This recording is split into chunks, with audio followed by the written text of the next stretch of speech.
to Broken Blade's Viego. Oh, Okay, so what am I watching? Let's Racing back get then. this started. Ninja with it. Well, and we had a fantastic Oh, let's look at the draft before we start this, right? So obviously top lane. I don't think Viego top is very good. Into a lot of matchups. Wukong being one of them. I don't know why we drafted Sejuani. That's really weird. That's really weird. You could have drafted Zac. You could have drafted J4.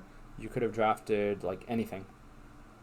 I don't know what patch this is on, but regardless of patch, I don't think Sejuani is ever a pick that you would go. Yeah.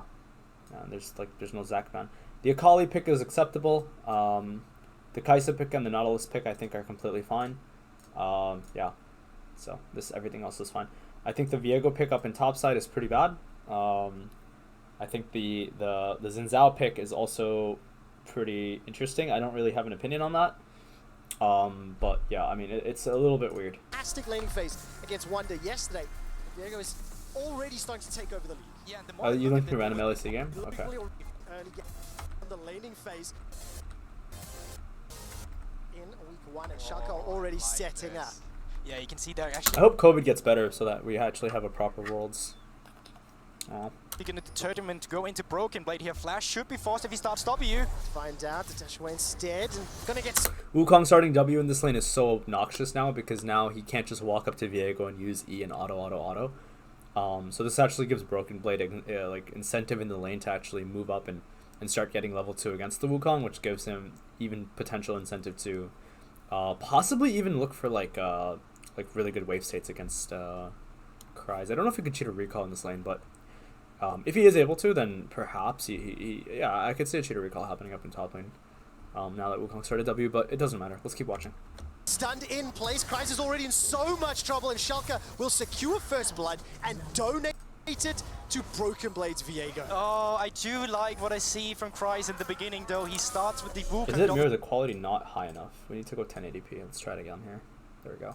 W instead, but Broken Blade, without even have to use his flash, finds him while he's invisible, and then of course Limit with the follow-up just secures them a beautiful first blood. So XL, we already criticized them, the early game usually do not go well for them, and this time around Schalke makes sure to expose that. And it's on a champion as well that even in a gold deficit can have a huge influence. Last night I was watching the LCS and Azael had such a fantastic line where he said, even if your Viego is getting stomped, is down, is behind, as long as the rest of your team can get one kill, then he'll be able to just become a better champion. Exactly, that it's the same reason why we have seen Caps in the mid lane play Viego with a more tank style, where he actually been going for the Fawn Mail, just because you just need to be a frontliner. You just need to be able to get one reset of a fed champion, and then you're just able to carry the fight. All right, so Schalke obviously with a big advantage. Let's see what Broken Blade can do with it. I do want to go back to one of the points you raised before picks and back. This is all fine. Should we play this on ×2 speed? Because this would take ages to watch the whole thing, right? Let's go watch. Let's watch this in higher speed. Let me just add my music. I'm not gonna listen to the announcers because it's kind of no point. I don't really care what they're not really saying anything that informative. So yeah, let me just break down this game and see what happened here. Okay, so the start from both junglers is quite acceptable. I see that they're both playing for topside. I think this is fine. Playing for topside is completely okay. I do think that, yeah, as we can see how we notice how this guy can get cheater recall off now, right? As we talked about, because Wukong started his W spell. Like here, Broken Blade can just start autoing the wave. It's not like Sejuani will ever be up there in time, which means that now Broken Blade can actually take a recall after this and have the next wave come back into him. Which is going to completely dodge any form of ganks that Sejuani can do on him, and then it'll basically force Sejuani to just full clear, and then I don't think anything is going to happen in mid lane either, unless Silas like does something weird, which means that Sejuani's next recall is going to happen pretty soon, and she's going to path bottoms. So the what do you call it? The routes that the blue side team have are pretty telegraphed here.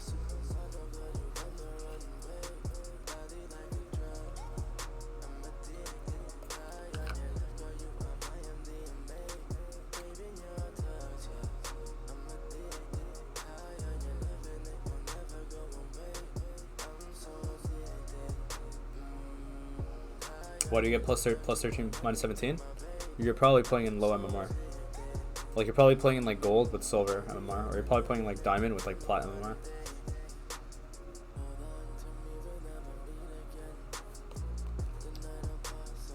It forces Sejuani to go bot side crab, yeah. So after this crab, Sejuani should just ideally look for the reset. So getting the ward down and then potentially looking for the reset is possible, but it doesn't seem like he wants to do it. It seems like he just wants to stay and then gank. This is interesting.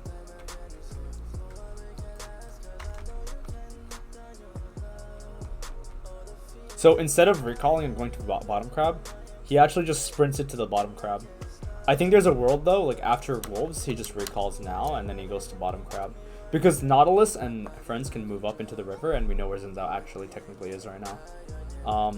The only time I think he can do this, I think the only time where it's acceptable to not recall and then straight run down to the bottom side crab is if Akali if Akali is hard crashing in the enemy, right?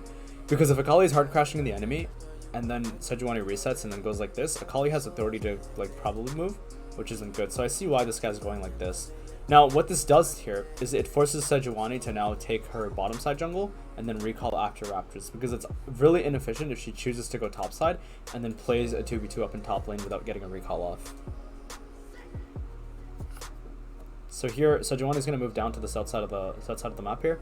So he's going to get bottom side crab, and now she's going to just look for a reset. Kirai here should just, yeah, he's chilling.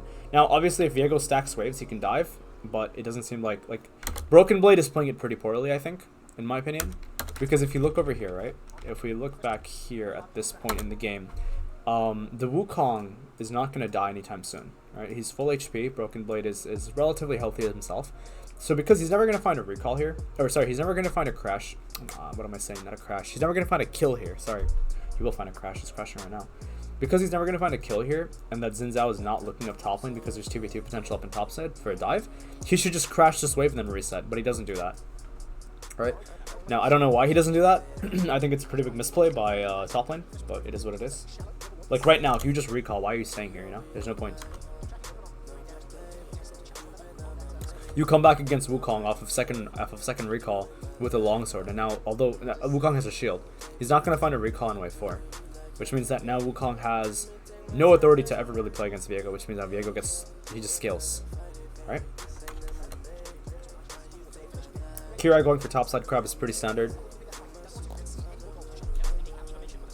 Sejuani going for bottom crab is acceptable only because Akali has push lead. Well, even if Akali has push lead, I think Sejuani can actually go ahead and just recall and then go for bottom. But she doesn't want to, I guess, which is fine, I guess. This route isn't bad. The only reason that I disagree with this a little bit is because of the fact that is like this ward here. I don't know why junglers place it. It feels like it's really useless ward. Like I see junglers always placing this ward. I do the same, but I don't know why we ward that because we know where he technically is. I guess it's more for the laners. But here Sejuani should actually just look for golems really soon, unless mid is like playable.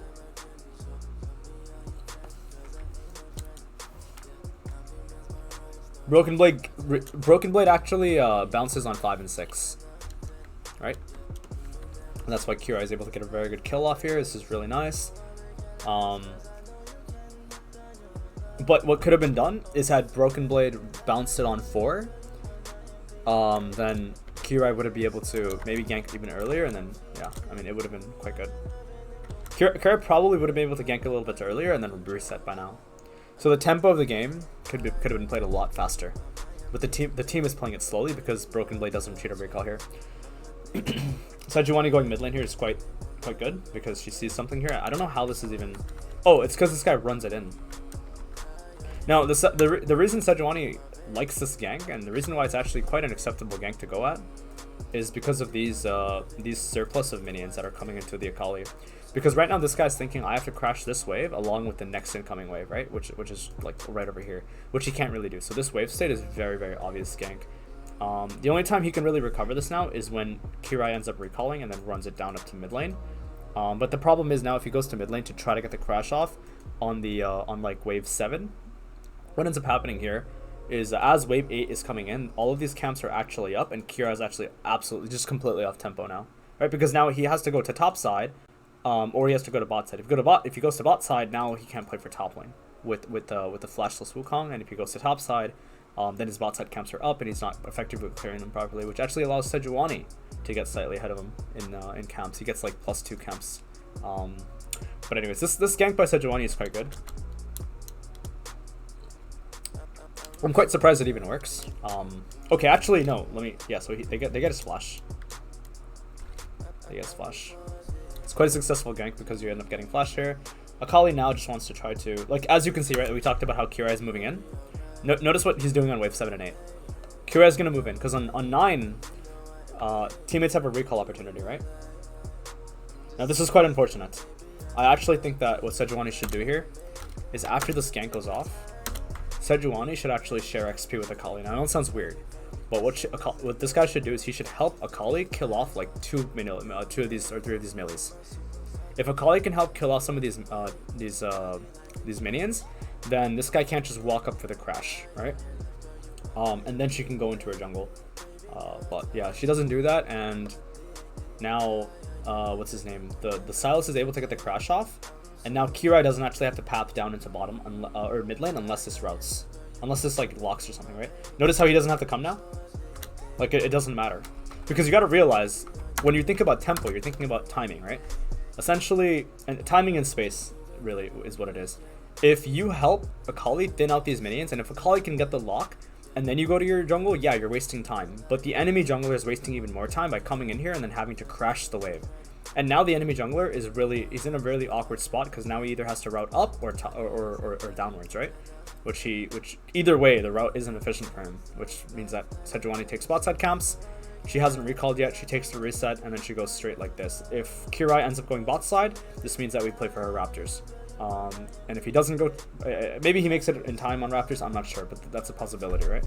And if that doesn't happen, then Sejuani is still like playing faster jungle, so yeah, pretty basic stuff so far. This guy's gonna take bottom side jungle now. Kirai decides to route away because the crash already happens, and as you can see, I don't know why he doesn't route up to Raptors here. I'm a little confused as to why he routes up to Raptors and not to his bot side jungle. Maybe he has a plan to do something. I don't know what he's doing. I think this route by Kirai is pretty bad, because it doesn't really equate to anything. His golems will be up and he's on the wrong side of the map. So the reason I'm not a fan of this route is because he's taking out his Raptors when he knows that Sejuani can't just immediately invade, because we saw the direction that Sejuani went into. We also know Sejuani's CS, so we know that she obviously hasn't taken her bot side camps yet as she was leaving mid lane. Which means that now, if we end up pathing up to Raptors and then we path down over here, our bot lane is recalling and we have no incentive to be down here. This wave is locked and it's a really good state for Broken Blade. Now, I don't understand why he doesn't just path down first and then path up, because now by the time he's finishing Gromp, notice what camp is going to respawn here. It's going to respawn soon, and now he has to track back up there to try to get the camp, match Sejuani, and then now the play that should have been made up in top lane is no longer existent because he decided to route down to the south side.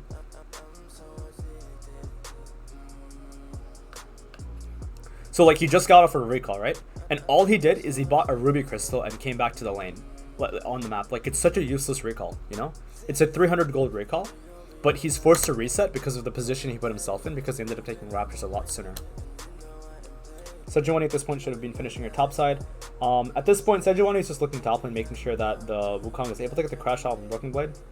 But like here, this is not possible anymore.